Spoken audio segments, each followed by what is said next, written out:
De lo que vamos a hablar hoy podríamos estar hablando años. Y espero que os toque la fibra interior por la mañana. La iniciación es irreemplazable del concepto luz. Desde niños nos ha fascinado la luz, los juegos de la luz con las ventanas, entre las ramas de los árboles. Ya intuíamos que en la luz había algo que no era de este mundo. Más adelante, investigando, uno descubre que efectivamente la luz es un milagro astronómico por la distancia que tenemos, por la atmósfera. Una palabra bellísima que viene del griego atmos esfaira, esfera de vapor. Y con muchas tradiciones, como en la India, las tradiciones tibetanas, hablan de la luz como un proceso de fricción. Es una combinación de fuego y de agua, hasta incluso bioquímicamente, ¿no? De mercurio y azufre, que nos da la luz. Que podemos vernos ahora es un milagro. Que salgas a la calle y tengas la posibilidad de ver es un milagro cotidiano. Y todo el proceso de la iniciación, de iniziare, tiene que ver con la luz. Y vamos a hablar un poco de eso, ¿no? En realidad la palabra iniciación no se refiere a una dirección a seguir, sino una dirección de volver al inicio, al principio. Todas las tradiciones, ya sea la Kalachakra tibetana, la tradición védica, los textos antiguos de los alquimistas, de los hermetistas, hablan siempre de que el ser humano no es como somos ahora, nos fuimos cristalizando, nos fuimos coagulando, y que en realidad el proceso de la iniciación sería una disolución, una disolutio. Recurriremos a veces al lenguaje de los pájaros, al doble, triple, cuádruple, heptuple sentido que tienen las palabras. No solamente el sentido fonético y el sentido gramático o el sentido simbólico, sino el doble sentido que utilizaban a menudo los alquimistas. Cuando uno tiene un problema en la vida, busca una solución. ¿Y qué es una solución? Disolvente, disolver, algo que disuelva. La vida iniciática en general se trata de una disolución, una descoagulación. Volver a una condición inicial preexistente de belleza, de armonía, de luminiscencia. Como sabéis, las leyes físicas son en general la contraparte material de las leyes psíquicas, de las leyes espirituales, ¿no? Las leyes divinas. Así que las propias leyes de la luz, la reflexión, la refracción, encontramos unas similitudes, unas analogías con la búsqueda iniciática. Un iniciado es alguien que deja pasar la luz. En su estructura bioalquímica o bioquímica, no hay reflexión. La reflexión es lo que nos permite conocernos a nosotros mismos. Nos vemos en los otros, nos reflejamos.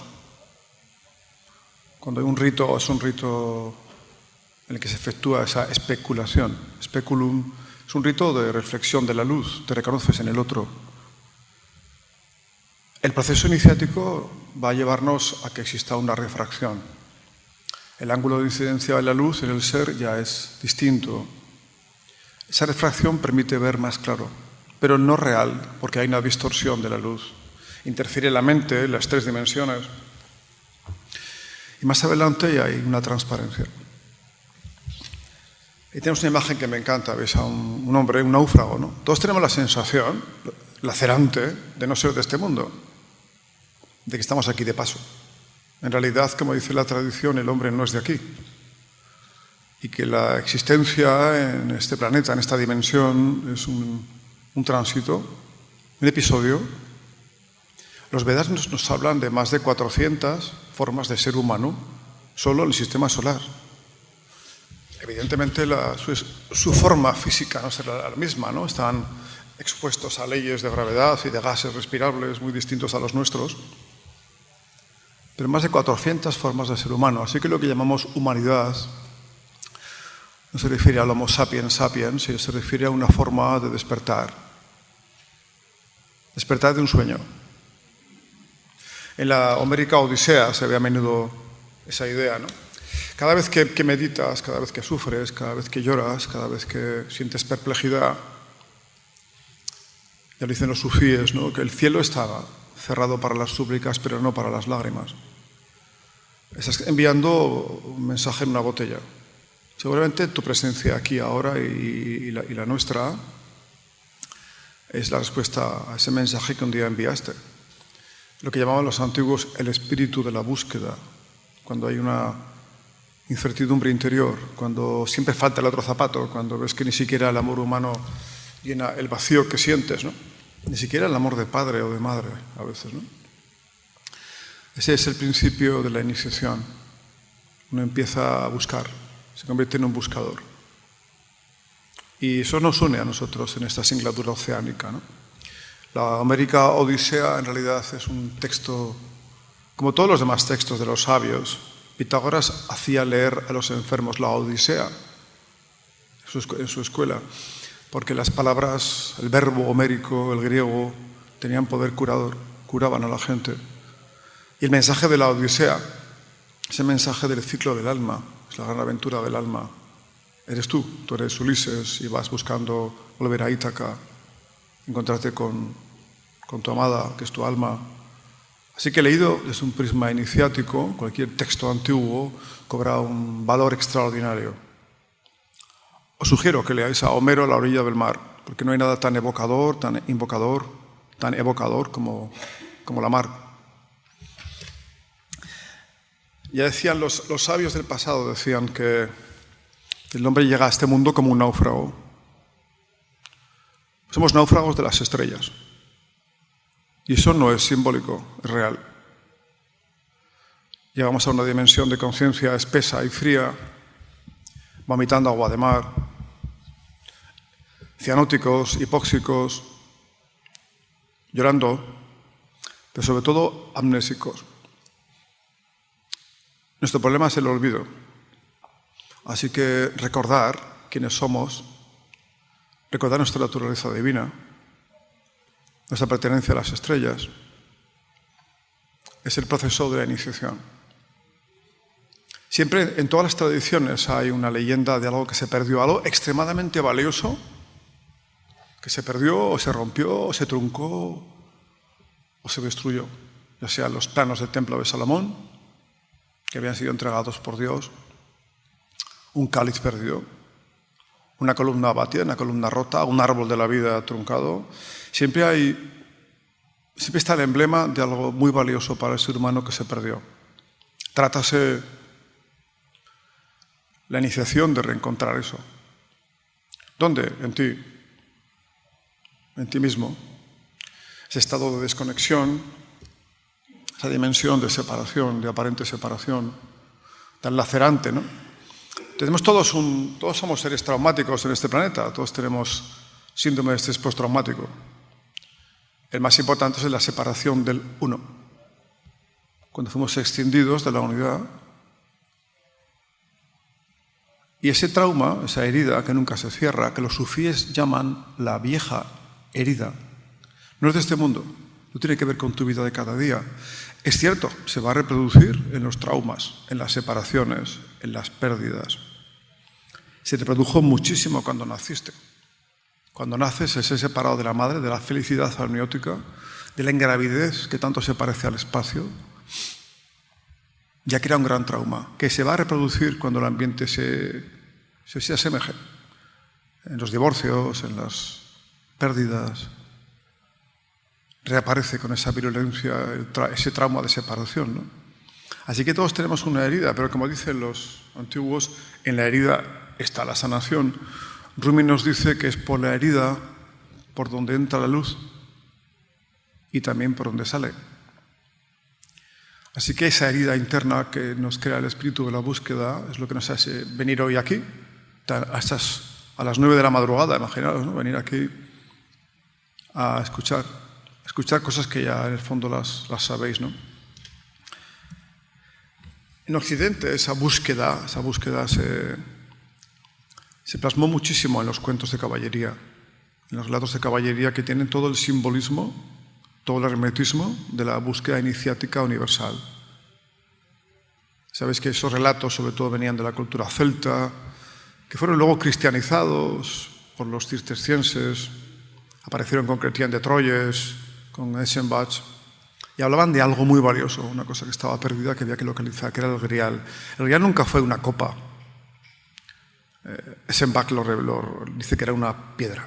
Evidentemente, la piedra de los alquimistas, una piedra verde, era una piedra, algo que se perdió. Pero también tiene que ver con una piedra perdida en tu interior. Antes te decía que cuando tienes un problema y buscas una solución, tienes un problema con alguien o con algo y buscas una solución, y un disolvente, una solutio, y aplicas el mejor disolvente que existe, asequible, la compasión, el amor, aplicas el amor. En este plano de existencia es difícil encontrar otro disolvente más eficaz que el amor. Aplicas el amor, la compasión. La compasión, que es el amor en movimiento, amor cinético. Pero ves que no funciona, que no es suficiente. Entonces, como luego nos dirá nuestro querido amigo Silvar, aplicaremos el vitriolo. El vitriolo, que son las siglas extraordinarias de un proceso iniciático real. Visita el interior de la tierra y rectificando hallarás la piedra oculta. Ahí está literalmente la clave de la iniciación. Visita interiore terrae rectificando invenies occultum lapidum. A lo que Paracelso añadió, veran medicinam. Visita el interior de la tierra y rectificando encontrarás la piedra oculta de la verdadera curación. ¿A qué se refiere la curación? No es de una enfermedad física, es la curación de una enfermedad espiritual, de una escisión, de los traumas de renacimiento, de las consecuencias de la caída, del olvido. Eso es lo que va a curar la iniciación. En el fondo se trata de encontrar un cáliz, encontrar el Santo Grial, que está dentro, nos dicen los místicos, está dentro. No es una copa. En un sentido lo es, porque es un vacío. Una cosa era el cáliz, otra era el grial. El grial sería lo que tú ves cuando miras dentro del cáliz. Hasta si en la antigua misa, en la antigua Eucaristía, que se hacía con vino blanco, en un cáliz de oro o dorado, cuando pones el vino blanco al sol, aparece rojo. Eso es la transustantación. Eso es convertir el agua en vino. ¿Qué es? Luz. Una vez más, un efecto de la luz. Y todo va a ser siempre un efecto de la luz.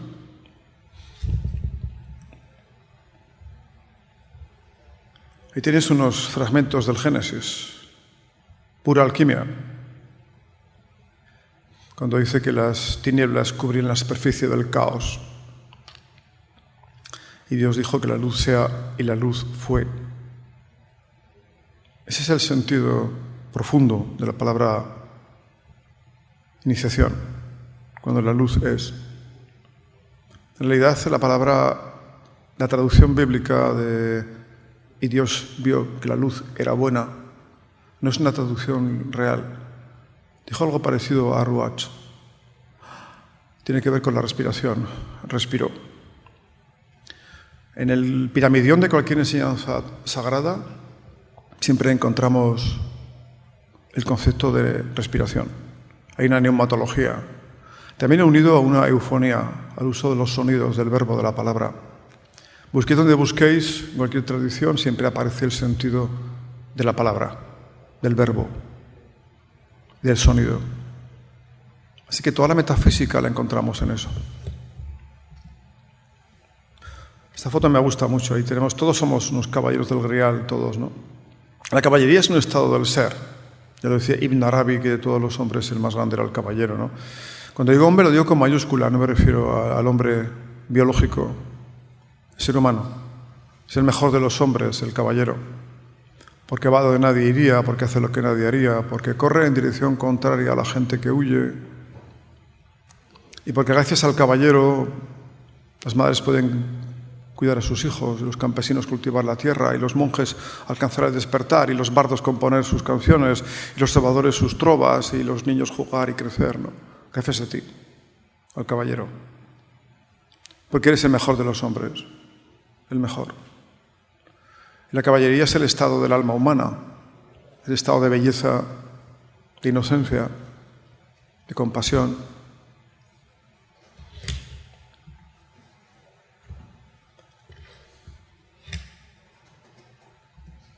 Eso aparece también en los relatos artúricos como la extracción de la espada de la piedra, ¿no? Me gusta mucho añadir a esta imagen un pensamiento que dice: lo lograron porque no sabían que era imposible. Por eso Arturo puede extraer la espada de la piedra. En realidad, Excalibur, una palabra de origen gaélico que significa centella o brillo, tiene su estructura en tu cuerpo también. Ya puedes localizar dónde está la piedra, dónde está la espada, porque la estructura esotérica del cuerpo humano tiene forma de cruz, como dicen los sufíes, tiene sus colores. Estamos compuestos por 72 galaxias. Tenemos todo el universo dentro. El hombre es un reflejo. Pues el trabajo iniciático tiene que ver con la activación de todo eso, con el despertar. Los alquimistas no transforman, transmutan. Tú coges un trozo de madera y lo pones a cientos de kilómetros sometido a extrema temperatura y presión, puedes convertir en diamante, pero te costará 50.000 años. Un alquimista lo hace en 3 días, incluso en 1. Así que transmutar es volver a conceber algo, una naturaleza luminosa, convertirlo otra vez en luz. Nos dice la alquimia: busca los ingredientes de la gran obra en aquello que tus pies pisan cada día. El alquimista no transforma, no disfraza. Si cojo un casco, tienes la imagen ahí, de la guerra, y es un casco verde y lo pinto de rojo, lo estoy transformando. Si le doy la vuelta, pongo buena tierra, semillas de plantas curativas, y esas semillas florecen y las doy a las personas para que se alivien sus sufrimientos, acabo de transmutar. Si tengo un coche rojo y lo pinto de verde, lo he transformado. Si lo pinto de blanco, le pongo una cruz roja y lo utilizo para llevar heridas y medicinas, lo he transmutado. Así que en tu vida tienes que intentar encontrar cómo transmutar, sobre todo tu dolor, tu sufrimiento, las heridas de la búsqueda, cómo transmutarlas. Esto es una enseñanza de Pitágoras, de la escuela pitagórica. Cómo transmutar, que es elevar o retornar a una condición de luz. Siempre va a aparecer la luz como el arquetipo sublime. Los grandes mantras védicos, advocadores e invocadores de la luz. Siempre invocamos a la luz. Cuando salgas luego a la calle y mires la luz, date cuenta de que es un milagro. Que tengamos una atmósfera, que estemos a la distancia exacta del sol para no fundirnos ni congelarnos. Cuando te das cuenta de que la vida es un milagro. Dicen los sufíes que la vida es un sistema de rescate. Donde hay vida, habrá conciencia. Donde haya conciencia, habrá autoconciencia. Donde exista la autoconciencia, habrá anhelo y recuerdo de retorno al origen, al uno. Así que la vida es un sistema de rescate. Por eso la vida es sagrada, por eso la naturaleza es sagrada. Estamos viviendo un tiempo en el que la vida está reaccionando y nos está dando una gigantesca oportunidad. Yo creo que todo lo que ha pasado en el mundo últimamente, por más que parezca socialmente trágico, era necesario para que el hombre despierte, para que el hombre se dé cuenta de que él tiene que ser el mediador entre la naturaleza. Cuando digo naturaleza no me refiero a la biosfera. Si va a estar la más alejada galaxia, eso es naturaleza. Todo el universo es la naturaleza, no solamente el árbol más grande del mundo, la biosfera. La naturaleza es el lado oscuro de Dios, el lado que podemos ver. El que podamos vernos ahora quiere decir que no estamos en la luz. Si estuviéramos en la luz, no nos veríamos. Cuando buscas la luz es porque no estás. Hay un sistema que se usa mucho, ¿no? Si solo ves sombras, es que estás dando la espalda a la luz. Hace poco supe una cosa que me impresionó mucho, de los girasoles. Los girasoles, como sabes, buscan siempre la luz, siempre, el sol. Pero cuando no tienen sol, se miran entre ellos. Son como una fraternidad. Se dan luz unos a otros. Pues es tan sumamente importante amar al prójimo como al sí mismo, porque te reflejas en ellos, te das luz cuando hay sombras.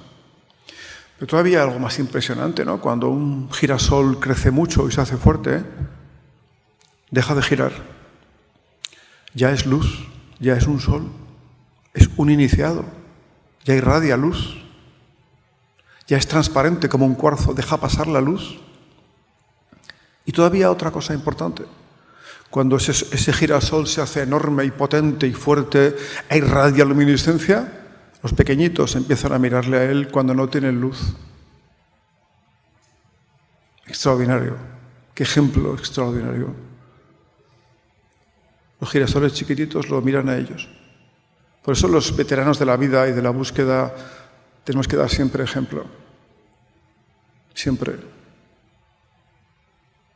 Porque están muchos pequeñitos mirándonos. Y tenemos que darles ejemplo. Bueno, no me voy a atrever a hablar de alquimia porque luego viene mi amigo y... He venido para oírte a ti, no para dar la conferencia. La alquimia es... yo sugeriría que escucharéis atentamente sobre la alquimia. La alquimia sabéis que tiene varias vertientes, ¿no? Desde la alquimia metálica, con las vías seca, húmeda, con el cinabrio, eso es extraordinario, ¿no? Luego está una vía operativa que se emplea para curar o para aliviar. Y luego está otra, la bioalquimia, cuando el ser humano utiliza su propio cuerpo, sus cuerpos, como un laboratorio. Ora et labora, reza y trabaja. Cuando tu cuerpo es el laboratorio, el atanor, las redomas, los alambiques, cuyas operaciones culminan en una esencia, en una piedra también. Hay un momento en que te hará falta el fuego mercurial. Pontano dice que tardó 200 veces de empezar desde cero hasta que realizó que necesitaba algo que no era humano, una ayuda divina, una ayuda sobrenatural, una ayuda angelical. Encontraréis esta gnosis, este conocimiento en todos los arcanos más profundos de la iniciación, tanto de Oriente como de Occidente. La asistencia del mundo angelical. Los diferentes sínodos y concilios fueron retirando la idea de los ángeles, fueron quitando esa idea. Sin embargo, me imagino que muchos de los aquí asistentes han tenido en su vida presencias angelicales. Algunos son personas, hay ángeles humanos también. Ángeles que tienen algo especial, que tienen una alegría, una belleza interior. Donde quiera que están, iluminan todo. Son ángeles humanos. Pero hay también presencias angelicales. Desde luego no son los ángeles de la New Age. Los ángeles no tienen ombligo, no tienen forma, no tienen cuerpo. Uno los percibe, a veces con un aroma indescriptible, a veces una música, y sobre todo con lo inesperado, cuando en tu vida aparece lo inaudito, lo no planeado. Por eso en la búsqueda iniciática uno tiene que estar permeado a eso, a la presencia de lo que no esperabas, a todo lo que es angelical. Claro, para estar cerca de los ángeles, tú tienes que ser un poco también angelical. Un poco al menos. Los ángeles son seres ígneos. Para ellos venir aquí es como si tú te sumergieras en barro frío. Así que tienes que hacer un esfuerzo por elevar tu frecuencia a una dimensión angelical. Los misterios, la tradición, es algo que ha existido en este mundo durante muchísimo tiempo. La tradición perenne, la tradición iniciática, la tradición original, la tradición primordial, ha existido en este mundo por lo menos durante 25.000 años.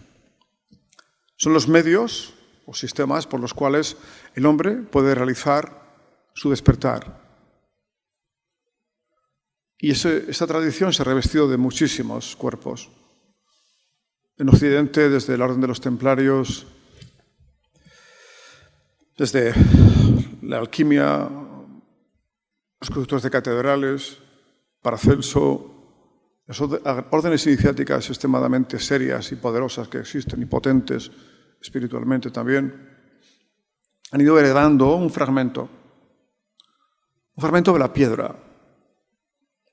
Se dice que Cagliostro recibió un fragmento de la piedra de su maestro, Federico Gualdi, y con ella pudo durante muchísimos años convertir plomo en oro, que luego lo empleaba para la beneficencia, para dárselo a los menesterosos, ¿no? Es decir, una partícula del polvo de proyección que el iniciado recibe, porque una vela puede enfrentar a millones de velas. Se puede transmitir, puedes transmitir esa luz.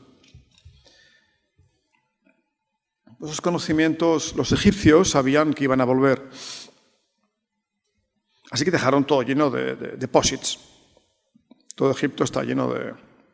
Lo que tú dejarías si supieras que te ibas a ir, que volverías y que por la red de restitución, de la alquimia, por el principio parafísico de restitución, por la venganza de la materia, que dicen los antiguos, por las consecuencias de Catetrimorphis, por el olvido, que dice la leyenda del laberinto de Minotauro, cuando Orfeo va perdiendo la memoria.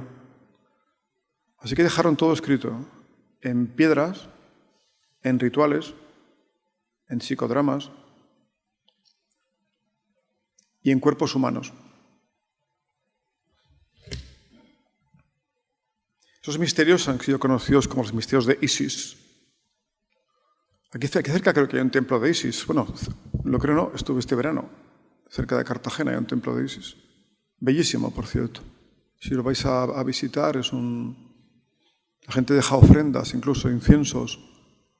Inciensos, me imagino que según los himnos órficos, donde aparece el incienso proclive para la invocación de deidades, ¿no? Las deidades en Egipto no eran la idea judío-cristiana de los dioses. Eran funciones divinas. Y les llamaban Netzer Netzeru. Netzer Netzeru son las funciones divinas. Isis es una de ellas. En la alquimia la llaman la luz oculta, la luz negra. La luz oculta en la materia del cuerpo de la vida. El alquimista busca esa luz. No es una luz fotónica. La luz fotónica tiene un peso, se puede medir, aplasta. Sino una luz suprasustancial, es una luz que eleva. Por eso determinadas frecuencias musicales, determinados cantos, determinadas evocaciones y plegarias, y también la estructura arquitectónica de algunos templos, de casi todos los templos antiguos, posee una proporción áurea, porque la proporción áurea literalmente es la fórmula de la luz no física. La secuencia de Fibonacci es la fórmula de la luz no física. Esos templos reflejan una estructura que permite que esa luz suprasustancial la atraviese.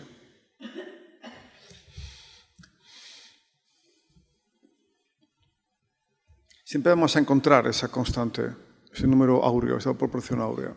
Vamos un poquito más adelante. En el juicio de Osiris, la hipóstasis osiriaca, ya veis que está Anubis, es un amigo. Anubis, fíjate lo que está haciendo te está ayudando con la báscula, te la está poniendo en equilibrio, te está ayudando. Anubis es un amigo, es el patrón de los iniciados, es el que lleva en el libro de los muertos, lleva al iniciado, al Mahakeru, al justificado, Mahakeru, justificado, el inocente, el que es inocente. Y el corazón es puesto en una bandeja, un canopo rojo, el ibt, que tiene que estar en equilibrio con una pluma. ¿Cómo tiene que ser un corazón para que esté en equilibrio con una pluma? Ligero. En ese canopo rojo estaban dentro los llamados hechos de eternidad. ¿Qué son los hechos de eternidad? Todo el amor que has dado en esta vida, pero sobre todo el amor que has sabido atraer hacia ti. ¿Cuánto te han amado? Te preguntará Osiris. ¿Cuánto te han querido? Eso es lo que hace que tu corazón sea ligero. Claro, tú crees que eres eterno. Todos los días mueren 250.000 de personas en este mundo. Pero tu vida puede acabar mañana. Hoy. O sea que no pierdas el tiempo. No pierdas el tiempo. Ama incondicionalmente. Ama hasta lo poco amable. Porque vas a pasar pronto el juicio de Osiris. Otra vez. Y puedes ser sumergido de nuevo en el caos. Ahí tenéis a la serpiente, Apophis, Set, Ofión, caos, que volverá. Y tienes el papiro de Ani, el Museo del Cairo, el Museo de Londres, el Museo de Turín, Horus, señor de la luz. Es que Horus se enfrentó, era hijo de Osiris, se enfrentó a su tío.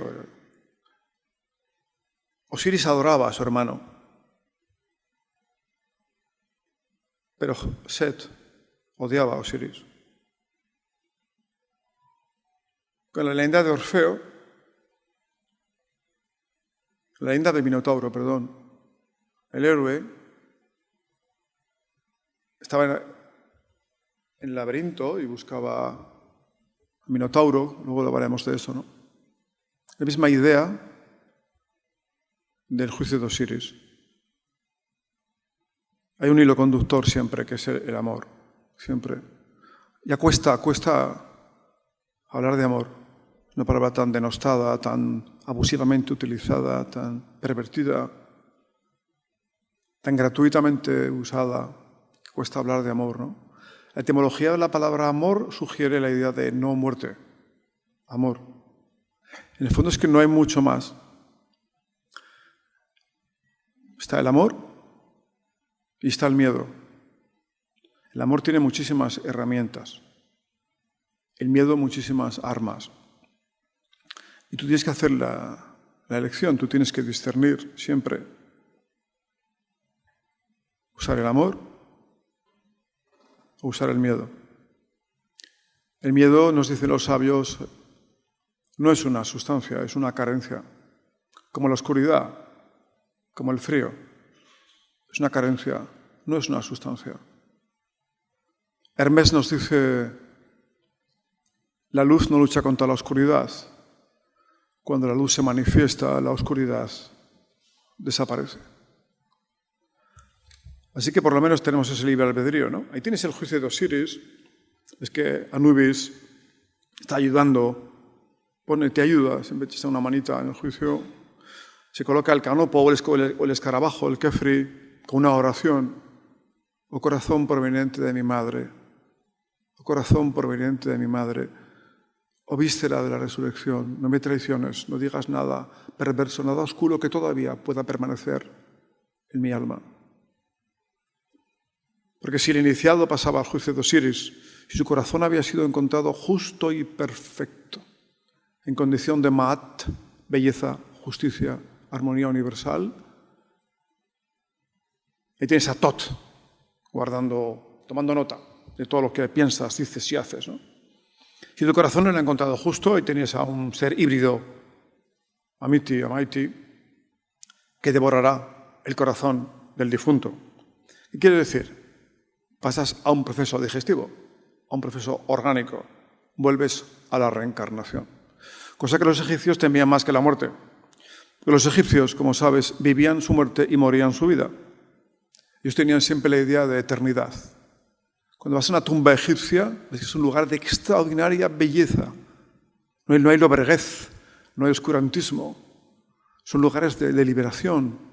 Era felicidad, porque el iniciado, el faraón, iba a llegar a la inmortalidad. Ahí tienes alquimia. Eso es un cuerpo humano. O sea, la imagen de la derecha que tienes ahí es un cuerpo humano. Ponte ahí de pie delante y tienes una respuesta tremenda. Los egipcios tenían una frase emblemática: muéstramelo en tu cuerpo. Venus, las Pléyades, pirámides, la llanura de Giza, viven. Eso en tu cuerpo, ¿dónde está? Las galaxias, las constelaciones, los cosmos, el Atanor, el alambique. ¿En tu cuerpo eso dónde está? ¿En qué cuerpo de los 9 que tienes está eso? Ahí tienes la clave de la vía iniciática. Cuando el templo, el ritual, la logia viva, se convierte en un laboratorio en el cual tú operas una transmutación y una ulterior transustantación. Cuando devienes luz. Y cuando uno deviene luz, permite pasar la luz sin reflexión y sin refracción.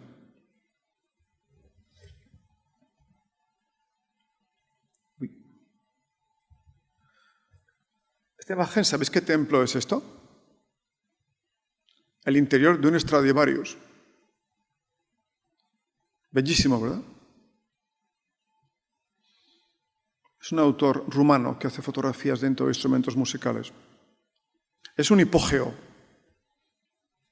Un hipogeo es un templo subterráneo como el de los que hay en Creta o en Malta, San Sulfini, que se ha descubierto ahora que en realidad eran instrumentos musicales. Hay una frecuencia, 110 hercios, constante, la misma que en Teotihuacán y en la Gran Pirámide. Es decir, los antiguos sabían del uso del sonido, del verbo. Ahí tenéis el hipogeo de San Sulfini en Malta. Es un templo subterráneo enorme, con muchas galerías. Acordaos de que en Malta, aparte de la orden de Malta, que era la orden de alquimistas antes, donde surgieron una gran parte de los ritos masónicos egipcios, en Malta, donde estaba Pinto de Fonseca, que también era alquimista, y Cagliostro. Hay un montón de santuarios así, túneles y galerías. En los templos egipcios hay una cosa que se llaman las puertas que van a ninguna parte. Al final de todas las tumbas están estas puertas, porque solamente el iniciado, el faraón, podía atravesar. El faraón era el único que en vida tenía conciencia de su Ka y de su Ba, de su alma pájaro y de su doble. Tú, para los egipcios, eres la sombra del doble, y tu ser vive en otra dimensión y a veces te visita en momentos de epifanía, de aletheia, en momentos de cosmicidad. Te visita. Momentos de inocencia, te visita. Ese Ba era representado con la imagen del faraón, con una barbita, ¿no? Y ambos se unían porque habían construido un puente, un medio, un cuerpo de gloria, un cuerpo de luz. El Ak. Condición sine qua non. Escafandra, navío, traje espacial. Si no tienes construido el cuerpo de luz, literalmente no puedes entrar en el Amenti, ni puedes entrar en los campos de los bienaventurados, en los campos de Yarú o de Yelú, donde el faraón cultivaba pan para los mortales. Pero pan no tiene sentido etimológico de alimento, pan es uno o verbo.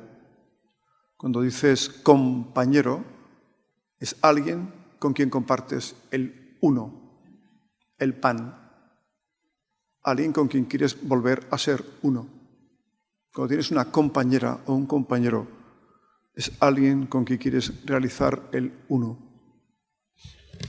Ahora, tienes a la izquierda el Palacio del Marqués de Palombaro en Roma, donde hay una puerta tremenda, la puerta de los alquimistas, la Porta Alchemica, curiosamente con imágenes del dios Bes egipcio, patrón de los misterios. Es un lugar tremendo. Hay una leyenda de un peregrino, un derviche que apareció. Al día siguiente desapareció dejando pétalos de oro. Se cree que desapareció por esa puerta. Si vais a Roma, no dejéis de ir a ese sitio. Hay incluso muchos alquimistas, espagiristas, van ahí a recolectar ciertas plantas proclives a generar sanación. El mundo está lleno de maravillas. El mundo no es lo que te dice la prensa y todo eso. El mundo está lleno de belleza. Contar la historia de Grecia por las guerras púnicas o contar la historia de Egipto por los ptolemaicos, imaginaros, ¿no? Es como contar un matrimonio de 50 años por un divorcio. No hubo amor nunca. Nunca hubo amor, nunca hubo felicidad, nunca hubo belleza. Así nos cuentan la historia, ¿no? Llegar a ser un faraón es el objetivo de la búsqueda iniciática. Haber realizado el Ka y el Ba. Ahí tienes el emblema de un faraón, Menkeferra, hijo de la luz. El escarabajo es un símbolo extraordinario. Cuando el faraón veía pasar un escarabajo, detenía el cortejo. Él veía que el escarabajo no se perdía nunca, arrastrando una bola de estiércol, que ponía su progenie dentro. Pero sobre todo les impresionaba mucho que iba de espaldas. Él iba hacia la luz, guiándose por su sombra. También es una cabeza humana, vista desde arriba. Si la miras bien, te marca exactamente un puntito. Un punto en la tau, el cráneo, extremadamente secreto, sobre el cual se realiza un trabajo con el sonido, con el verbo. Y tienes el laberinto. A mí me encantan los laberintos, me gustan mucho. La idea de Dédalo, la idea de las ideas de la leyenda de Orfeo, que os sugiero que leáis, ¿no? Cuando el héroe entra y Ariadna y le hace un... En realidad lo hizo Dédalo, ¿no? Hizo un tejidito de amor. Porque el héroe Ariadna estaba enamorada del héroe. Y el héroe estaba enamorado del héroe. Porque el ego está enamorado del ego. Voilà la tragedia. Así que os sugiero que trabajéis con laberintos, ¿no? El laberinto es la cosa más significativa de la condición del ser humano. En un encuentro, en un fin de semana, hacemos laberintos enormes y los recorremos. Una belleza. Una chica nos decía que estaba muy feliz porque había llegado al centro. Y todo el mundo la miramos, ¿no? Y nos dijo, es verdad, ahí va, nos dijo. Se había dado cuenta de que no se trataba de llegar al centro del laberinto, sino de volver al principio, al initium, volver a la salida. Así que la vía iniciática es salir del laberinto. Ese laberinto puedes llamarle Maya, el tejido conectivo cósmico, la gran ilusión, un entramado de partículas que se activan por el contacto de los sentidos, nos dice el Vedanta. O llámale Matrix, que ahora ya lo entendemos bien. Salir de Matrix es salir del laberinto. ¿De qué está hecho el laberinto? De ideas, de sentimientos, de posicionamientos, de creencias, de historias, de la personalidad, de máscaras, de disfraces. Uno solamente es sí mismo en momentos de autoabandono, en éxtasis de belleza, en momentos de amor. Cuando hay una ausencia de ti, una carencia de yo, en ese momento la puerta está abierta. Ahí tienes una puerta dimensional. Por eso el ritual iniciático nos puede ayudar, ¿no? Es evidente que el minotauro es un ser híbrido, es una condición tuya animal, ¿no? El héroe, Ariadna. A veces cuando salió el héroe del laberinto, la primera cosa que hizo fue irse con otra, ya le vale. Pero estuvo bien porque ella encontró entonces el conocimiento, llegó a convertirse en una constelación. Que tampoco estuvo mal esa ruptura, ¿no? Se convirtió en una constelación, como dicen los egipcios, que el final de la vía iniciática es volver a ser una estrella. Quizá por eso en Hollywood se dice que es una estrella, alguien que consigue la apoteosis. La apoteosis es encontrar la condición divina en esta vida, ser un ser divino, como Imhotep, el único ser humano que fue exaltado a la condición de divinidad en la Eneada heliopolitana, Imhotep. que más tarde se convirtió en Irán Aviv, el único ser humano que llegó a alcanzar la apoteosis por medio de la aletheia, de la belleza espontánea, inexpresable en el momento presente. ¿Cómo se debería resucitar? ¿Cómo se debería resucitar esos conocimientos, ¿no? Todos tenemos la idea de que somos un náufrago, ¿no? Siempre, que estamos aquí de paso, ¿no?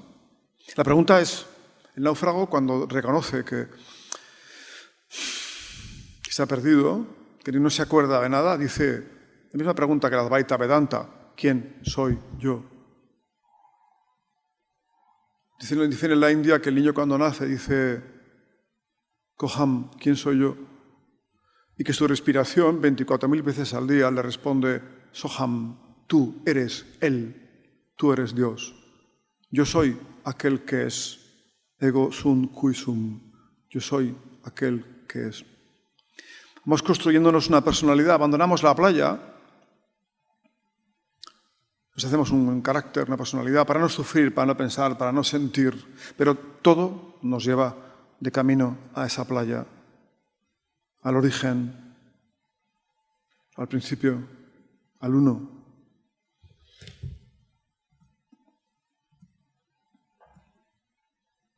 Cuando ves el universo por la noche, si coges una fotografía del cosmos, del universo, pero miras el negativo, ves que todo lo que ves negro con tus ojos aparece como blanco.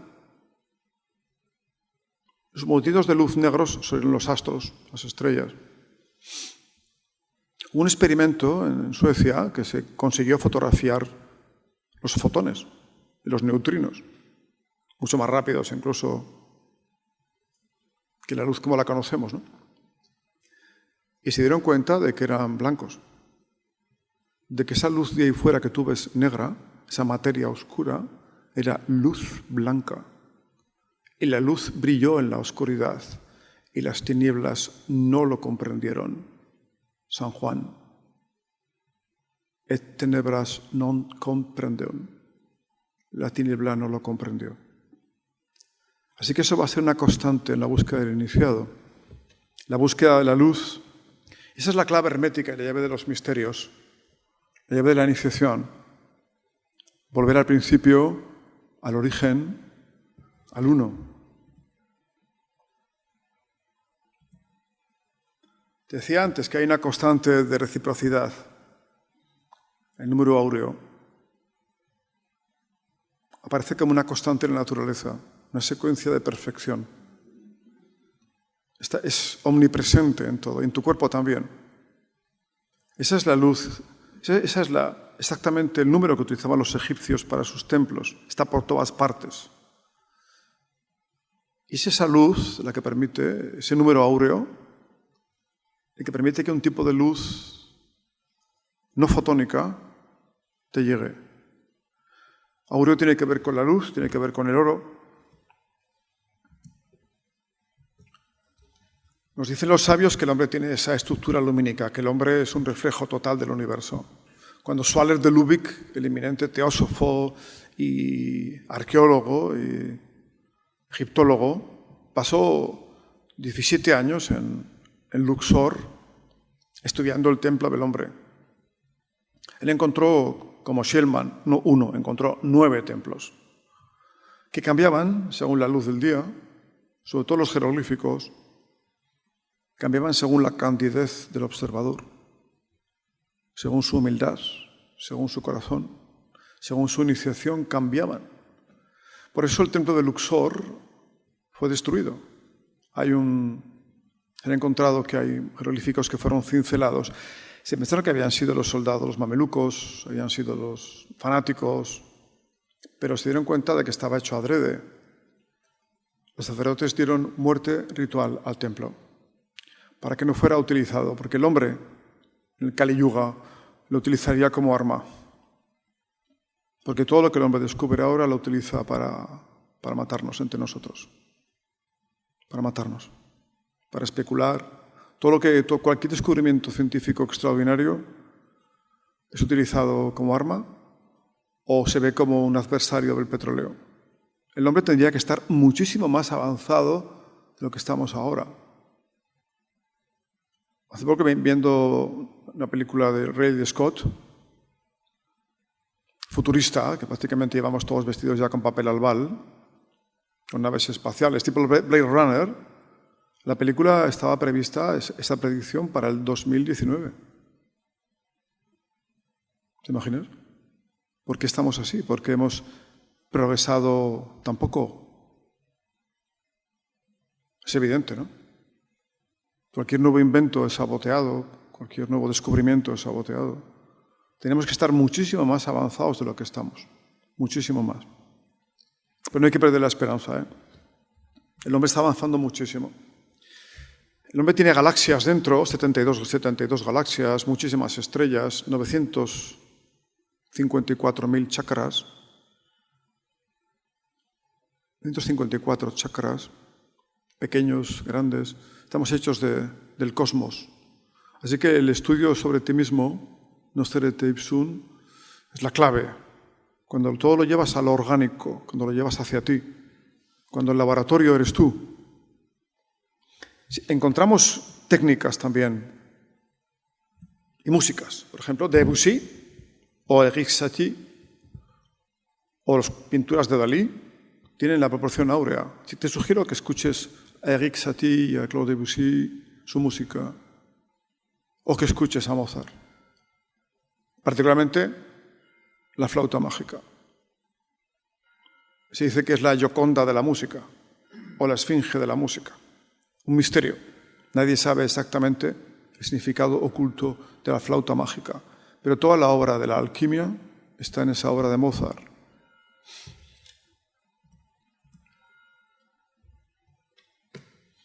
Los misterios, la tradición, qué cosa más extraordinaria, ¿no? El tener acceso a eso, poder acercarte a los misterios, poder acercarte a la tradición. Algo que existió en este mundo durante miles de años, las vías redentoras, salvíficas, las vías del despertar, sea cual sea, sea cual sea. Los maestros nos dicen, sobre todo, no vuelvas a dormirte. Acuérdate, como en la leyenda de Orfeo, le dice el guardián del umbral, el guardián del inframundo, le dice, date prisa porque vas a empezar a perder la memoria. Cuando busca a Eurídice, vas a perder la memoria. Acuérdate. Orfeo, la vida órfica, la que adoptó Apolonio, la que adoptó Pitágoras de Samos, era la prevalecencia de lo lumínico en tu vida, de lo luminiscente, de lo luminoso. Todos los sabios griegos adoptaron la vida iniciática por antonomasia y la influencia de la leyenda de Orfeo en la iniciación occidental es extraordinaria. Orfeo, que tenía una lira de 9 cuerdas, la de Pitágoras era de 7, era heptacorde, tanto que los árboles se movían para escucharle y las piedras. Fascinaba a las musas, fascinaba a todos los seres, ¿no? Y era un día, contemplándose en el agua, vio su propia alma, como Eurídice, muy diferente a Narciso, que vio el reflejo. Orfeo vio la refracción, que ya es una claridad enorme. Vio la refracción, pero Narciso vio el reflejo. Se vio a sí mismo. Lo que le hizo morir, murió ahogado en sí mismo. O sea que no hay que ser nunca Narciso. Había un personaje que aparece, un pastor de abejas, que sentía un perverso amor por Eurídice, la persigue y Eurídice es mordida por una vípera en el talón, como Krishna, como Aquiles. El talón es muy importante en nosotros, el talón es una parte importante. Cuando tú levantas el pie del suelo, estás levantando el astrágalo. Literalmente, luz en la piedra, astrágalos. Estás extrayendo Excalibur de la piedra cada vez que levantas un pie. Él sufre tanto, empieza a tañir la lira, que conmueve el universo. Los dioses empiezan a llorar, imaginaros, ¿no? Los dioses que viven la alegría a llorar cuando escuchan el canto amargo, terrible de Orfeo. Y le sugieren que vaya al infierno. Pero no puede ir con el cuerpo. Estamos pensando que Orfeo es el único ser que pudo atravesar el más allá con su cuerpo físico.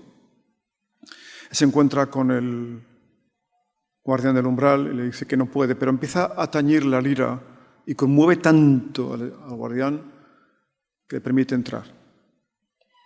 Pero le dice que tiene un tiempo límite, tiene que estar muy poco tiempo porque va a empezar a perder la memoria. ¿Dónde estamos nosotros en este mundo que perdemos la memoria? Nosotros estamos en ese mundo. Tú eres Orfeo. Tú has perdido la memoria, no te acuerdas. El niño cuando viene al mundo sí que se acuerda, pero en poco tiempo empieza a olvidarse. Se empieza a olvidar. Perdemos la memoria. Al final consigue incluso conmover a los dioses del Hadés, que le permiten rescatar a Eurídice, pero le pone una condición: no puede mirar hacia atrás. El héroe no puede mirar hacia atrás. No tienes derecho a mirar hacia atrás. No se negocia el pasado. El iniciado vive en el momento presente. No tiene ninguna importancia el pasado, ningún valor. Él no puede más y vuelve el rostro. Entonces Eurídice desaparece para siempre. Él vuelve a tañir, entonces las bacantes sienten celos de Eurídice, lo adoran de mala manera, lo acaban matando y desmembrando como Osiris. Y él llega a convertirse también en una constelación, y al convertirse en constelación, la constelación de la lira reencuentra el amor de Eurídice. Pitágoras quedó tan conmovido por esta leyenda que adoptó la vida órfica, la vida iniciática, la prevalecencia de la luz en tu vida, la importancia del amor.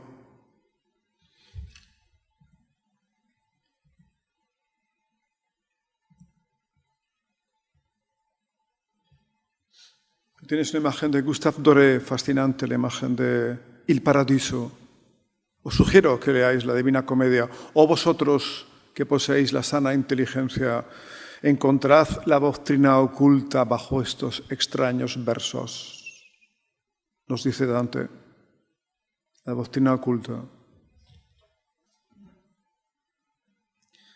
Y vamos a tener que terminar porque la dirección me dice, podría estar hablando esto 5 minutos más, ¿eh? Dicen la leyenda que cuando el hombre viene al mundo, lo sabe todo, lo comprende todo, está en todos los misterios. Y un angelito te pone un dedo aquí, en este hoyuelo adorable que tienen los niños, te dice, guarda silencio. Así que vamos a terminar y espero que os haya alegrado el corazón el día. Estar atentos y abiertos a lo angelical en vuestras vidas, a los seres angelicales, a la belleza, a la alegría, al amor, porque no estamos solos y vamos a recibir mucha ayuda. Siempre la hemos recibido, porque el cielo está cerrado para las súplicas, pero nunca para las lágrimas. Y la humanidad está llorando, está afligida, coagulada. Es momento de encontrar una solución, un disolvente. Y el único disolvente, creedme, es el amor. Gracias.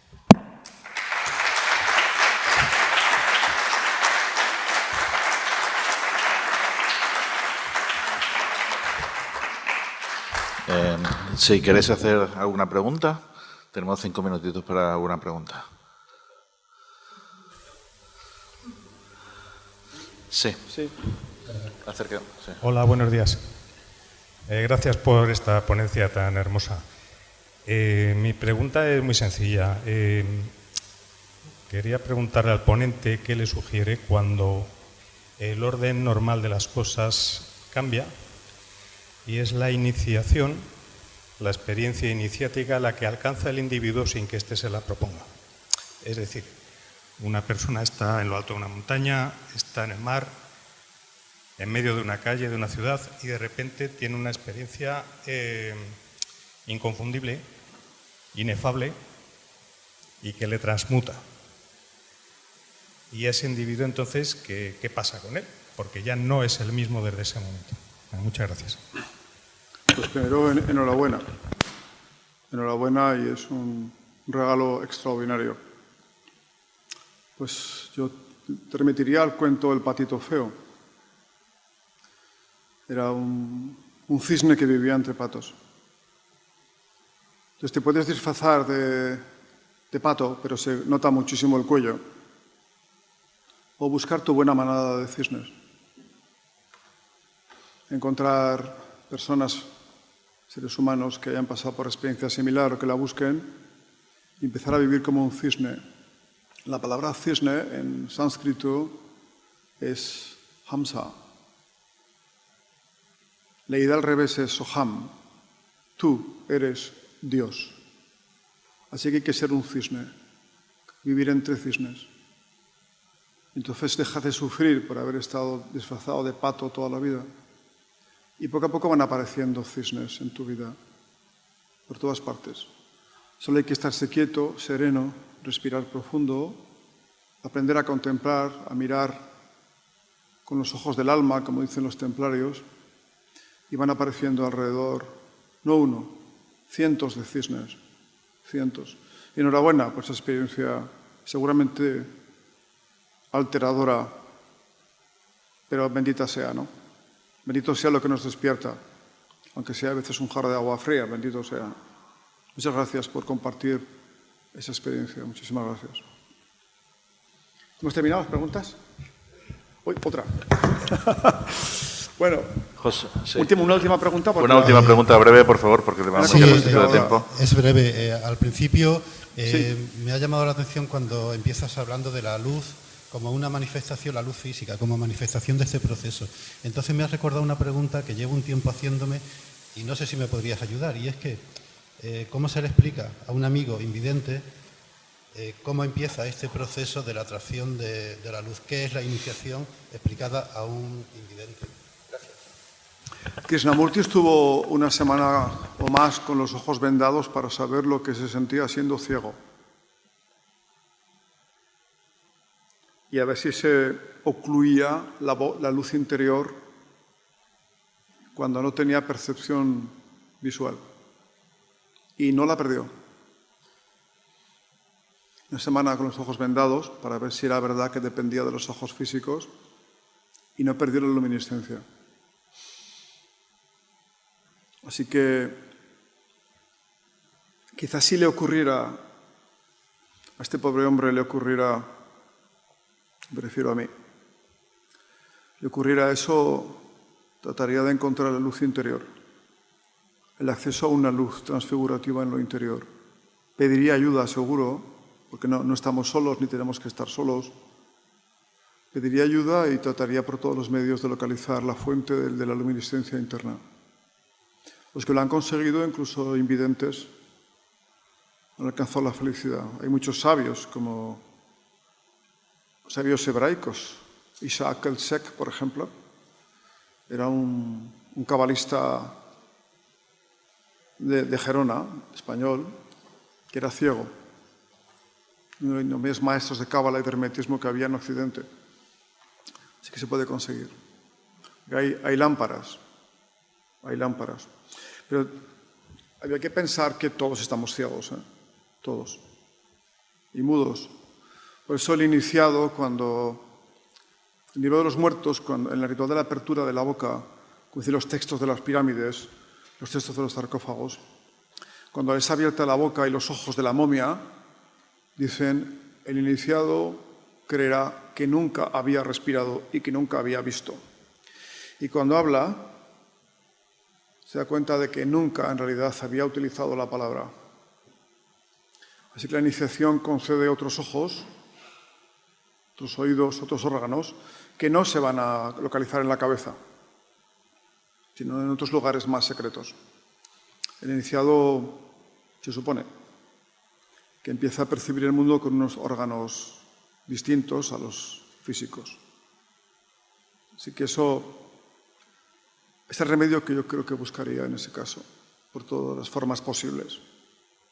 Y que seguramente como libro de alquimia es una vanidad pensar que uno entiende un libro de alquimia, porque es el libro el que te entiende a ti.